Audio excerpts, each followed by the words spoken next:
Sasagot daw ang Pilipinas sa bagong 10-line map ng China, sabi ni Pangulong Marcos.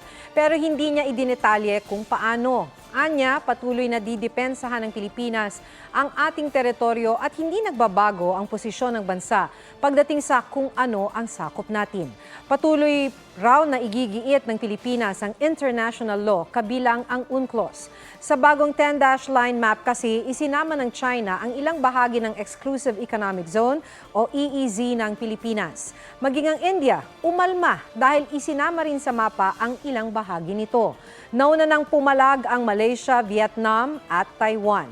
Giit naman ng China Foreign Ministry, regular na naglalathala ng mga mapa ang China para may standard na sinusundan ang lahat. We have not changed our approach. It is other countries around us that have changed their approach. Now the 9-dash line has been extended to the 10-dash line. So these are we have to respond to all of these, and we will.